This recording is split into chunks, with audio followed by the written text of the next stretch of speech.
بسم اللہ الرحمن الرحیم۔ دباچہ۔ قرآن مجید کے ترجمہ و تفسیر پر ہماری زبان میں اب تک اتنا کام ہو چکا ہے کہ اب کسی شخص کا محض برکت و سعادت کی خاطر ایک نیا ترجمہ یا ایک نئی تفسیر شائع کر دینا وقت اور محنت کا کوئی صحیح مصرف نہیں ہے۔ اس راہ میں مزید کوشش اگر معقول ہو سکتی ہے تو صرف اس صورت میں جبکہ آدمی کسی ایسی کسر کو پورا کر رہا ہو جو سابق متزم جمین و مفسرین کے کام میں رہ گئی ہو، یا طالبین قرآن کی کسی ایسی ضرورت کو پورا کرے جو پچھلے تراجم و تفاسیر سے پوری نہ ہوتی ہو۔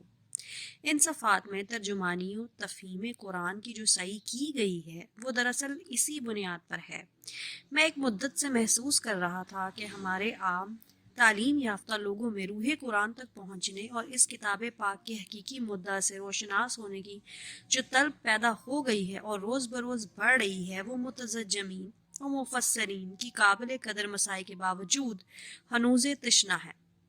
اس کے ساتھ میں یہ احساس بھی اپنے اندر پا رہا تھا کہ اس تشنگی کو بجھانے کے لیے کچھ نہ کچھ خدمت میں بھی کر سکتا ہوں۔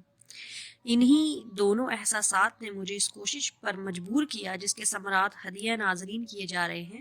اگر فی الواقع میری یہ حقیر پیشکش لوگوں کے لیے فہم قرآن میں کچھ بھی مددگار ثابت ہوئی تو یہ میری بہت بڑی خوش نصیبی ہوگی۔ اس کام میں میرے پیش نظر علماء اور محققین کی ضروریات نہیں ہیں اور نہ ان لوگوں کی ضروریات ہیں جو عربی زبان اور علوم دینیہ کی تحصیل سے فارغ ہونے کے بعد قرآن مجید کا گہرا تحقیقی مطالعہ کرنا چاہتے ہیں۔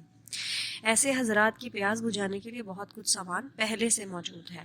میں جن لوگوں کی خدمت کرنا چاہتا ہوں وہ اوسط درجے کے تعلیم یافتہ لوگ ہیں جو عربی سے اچھی طرح واقف نہیں ہیں اور علوم قرآن کے وسیع ذخیرے سے استفادہ کرنا جن کے لیے ممکن نہیں ہے۔ انہی کی ضروریات کو میں نے پیش نظر رکھا ہے۔ اسی وجہ سے بہت سے ان تفسیری مباحث کو میں نے سرے سے ہاتھ ہی نہیں لگایا جو علم تفسیر میں بڑے اہمیت رکھتے ہیں مگر اس طبقے کے لیے غیر ضروری ہیں۔ پھر جو مقصد میں نے اس کام میں اپنے سامنے رکھا ہے وہ یہ ہے کہ ایک عام ناظر اس کتاب کو پڑھتے ہوئے قرآن کا مفہوم و مدعا بالکل صاف صاف سمجھتا چلا جائے اور اس سے وہی اثر قبول کرے جو قرآن اس پر ڈالنا چاہتا ہے۔ نیز دوران مطالعہ میں جہاں جہاں سے الجھنیں پیش آ سکتی ہیں وہ صاف کر دی جائیں اور جہاں کچھ سوالات اس کے ذہن میں پیدا ہوں ان کا جواب اسے بر وقت مل جائے۔ یہ میری کوشش ہے۔ اب اس امر کا فیصلہ عام ناظرین ہی کر سکتے ہیں کہ میں اس میں کہاں تک کامیاب ہوا ہوں۔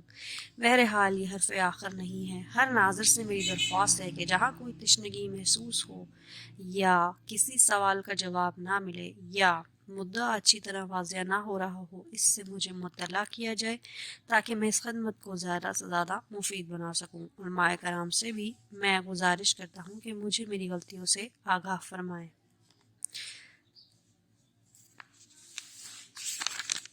دباچہ کا حصہ نمبر 1 یہیں پر اختتام ہوتا ہے۔